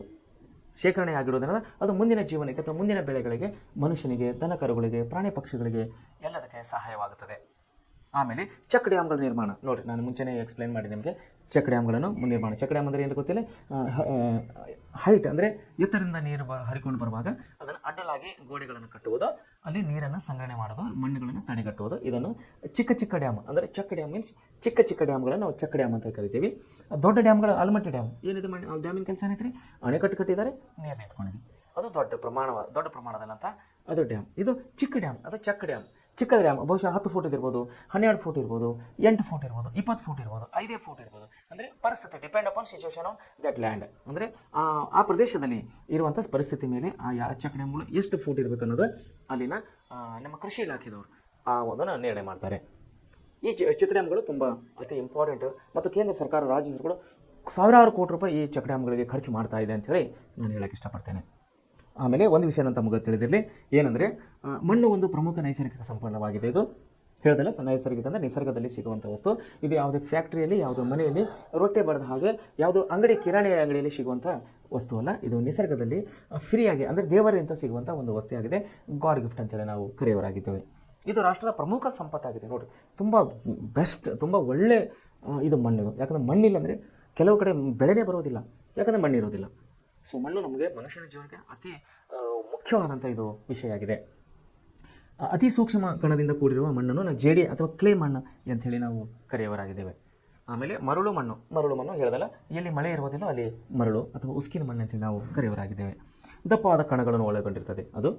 ಆಮೇಲೆ ಮಣ್ಣುಗಳ ಉತ್ಪತ್ತಿ, ಹೇಗೆ ಮಣ್ಣು ಉತ್ಪತ್ತಿ ಆಗುತ್ತದೆ ಅನ್ನೋದು, ಮಣ್ಣುಗಳ ಉತ್ಪನ್ನ, ಕಣ ರಚನೆ, ರಾಸಾಯನಿಕ ಸಂಯೋಜನೆ ಹಾಗೂ ಅದರ ಬದಲಾವಣೆ ಮುಂತಾದವುಗಳ ಅಧ್ಯಯನವನ್ನು ನಾವು ಮಣ್ಣಿನ ಶಾಸ್ತ್ರವ ಪೆಡಲಾಜಿ ಅಂತೇಳಿ ನಾವು ಅದನ್ನು ಇಂಗ್ಲೀಷ್ನಲ್ಲಿ ಕರೆಯುವರಾಗಿದ್ದೇವೆ.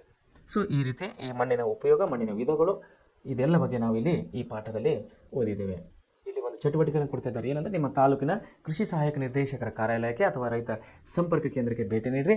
ವಿವಿಧ ನಮೂನೆಯ ಮಣ್ಣುಗಳನ್ನು ಪಟ್ಟಿ ಮಾಡಿ ಅವುಗಳ ಉಪಯೋಗಗಳನ್ನು ತಿಳಿದುಕೊಡ್ರಿ. ಆಮೇಲೆ ಸಾಕು ಪ್ರಾಣಿಗಳು ನೋಡಿರಿ, ಸಾಕು ಪ್ರಾಣಿಗಳನ್ನು ಮೇಯಿಸುವುದರಿಂದ ಮಣ್ಣಿನ ಸವೆತ ಆಗೋದನ್ನು ಸಾಧ್ಯವಿದೆಯೇ? ಇದರ ಬಗ್ಗೆ ನಿಮ್ಮ ಶಿಕ್ಷಕರೊಂದಿಗೆ ಚರ್ಚಿಸಿರಿ. ಆಮೇಲೆ ನಿಮ್ಮ ಮನೆಯ ಸುತ್ತಮುತ್ತಲಿನ ಅಥವಾ ನಿಮ್ಮ ಹೊಲದ ಸ್ವಲ್ಪ ಮಣ್ಣನ್ನು ತೆಗೆದುಕೊಂಡು, ನಿಮ್ಮ ಹೊಲದಲ್ಲಿರುವಂಥ ಸ್ವಲ್ಪ ಮಣ್ಣನ್ನು ತೆಗೆದುಕೊಂಡು ಶಿಕ್ಷಕರ ಸಹಾಯದಿಂದ, ಅಂದರೆ ನಿಮ್ಮ ಶಾಲಾ ಶಿಕ್ಷಕರ ಸಹಾಯದಿಂದ ಮಣ್ಣು ಪರೀಕ್ಷಾ ಕೇಂದ್ರದಲ್ಲಿ ಪರೀಕ್ಷಿಸಿರಿ. ಪ್ರತಿಯೊಂದು ಜಿಲ್ಲೆ, ಪ್ರತಿಯೊಂದು ತಾಲೂಕುಗಳಲ್ಲಿ ಕೃಷಿ ಇಲಾಖೆಗಳಲ್ಲಿ ಮಣ್ಣು ಪರೀಕ್ಷಾ ಕೇಂದ್ರಗಳಿವೆ. ಅಲ್ಲಿ ಹೋಗಿ ತಾವು ಮಣ್ಣನ್ನು ಪರೀಕ್ಷೆ ಮಾಡ್ಬೋದು. ಆ ಮಣ್ಣು ಯಾವ ಬೆಳೆಗೆ ಸೂಕ್ತ ಎಂಬುದನ್ನು ತಾವು ತಿಳಿದುಕೊಳ್ಳಬಹುದು. ಸೊ ಈ ರೀತಿ ಅಧ್ಯಾಯ 12 ಮಣ್ಣಿನ ವಿಧಗಳು, ವಿಶೇಷವಾಗಿ ಮಣ್ಣಿನ ವಿಷಯದಲ್ಲಿ ನಾವು ಎಲ್ಲವನ್ನು ಇಷ್ಟೊತ್ತುವರೆಗೆ ನಾವು ಕಲ್ತಿದ್ದೇವೆ. ಸೊ ವಿದ್ಯಾರ್ಥಿಗಳಿಗೆ ನಿಮಗೆ ಹೇಳುವ ಇನ್ನೊಂದು ವಿಷಯ ಏನಂದರೆ, ಮಣ್ಣು ಕೊನೆಯದಾಗಿ ಹೇಳುವ ವಿಷಯ ಅಂದರೆ, ಮಣ್ಣು ಮನುಷ್ಯನಿಗೆ ಅತಿ ಮುಖ್ಯವಾದಂಥ ವಿಷಯವಾಗಿದೆ. ಅದು ಯಾವ್ಯಾವ ರೀತಿ ಮುಖ್ಯ ಅದ ನಾನು ಇಷ್ಟೊತ್ತುವರೆಗೆ ನಿಮಗೆ ತುಂಬ ವಿವರವಾಗಿ ತಿಳಿಸಿದ್ದೇನೆ ಅಂತೇಳಿ ಅನ್ಕೋತೀನಿ. ಸೊ ಮಕ್ಕಳೇ, ತಾವು ಒಳ್ಳೆ ರೀತಿಯಲ್ಲಿ ಅಭ್ಯಾಸ ಮಾಡಬೇಕು. ಯಾಕಂದರೆ ಈ ಪ್ರೆಸೆಂಟ್ ಕ್ಲಾಸ್ನಲ್ಲಿ ಕೊಡುವಂಥ ಪಾಠಗಳು, ಈ ಸಿಲೆಬಸ್, ಈ ಚಾಪ್ಟರ್ಗಳು ನಿಮಗೆ ಬೇರೆ ಕಡೆ ಎಲ್ಲೂ ಸಿಗುವುದಿಲ್ಲ ಅಂತೇಳಿ ನಾನು ಹೇಳೋಕ್ಕೆ ಇಷ್ಟಪಡ್ತೇನೆ. ಸೊ ತಾವು ಮಕ್ಕಳು ಒಳ್ಳೆ ರೀತಿಯಲ್ಲಿ ಅಭ್ಯಾಸ ಮಾಡಬೇಕು. ಅಭ್ಯಾಸ ಮಾಡಿ ವಿಷಯಗಳನ್ನು ಒಳ್ಳೆ ರೀತಿಯಲ್ಲಿ ನೆನಪಿನಿಟ್ಟುಕೊಂಡು ತಾವು ಒಳ್ಳೆ ರೀತಿಯಲ್ಲಿ ನಿಮ್ಮ ಪರೀಕ್ಷೆಗಳು ಹಾಗೂ ನಿಮ್ಮ ಮುಂದಿನ ಜೀವನದಲ್ಲಿ ತಾವು ಯಶಸ್ವಿ ಆಗಲಿ ಅಂತೇಳಿ ನಾನು ಈ ಮೂಲಕ, ಅಂದರೆ ನಮ್ಮ ಪ್ರೆಸೆಂಟ್ ಕ್ಲಾಸಿನ ಮೂಲಕವಾಗಿ ಹಾಗೂ ನನ್ನ ವೈಯಕ್ತಿಕವಾಗಿ ನಾನು ನಿಮ್ಮನ್ನು ಹಾರೈಸುವನಾಗಿದ್ದೇನೆ. ಧನ್ಯವಾದಗಳು.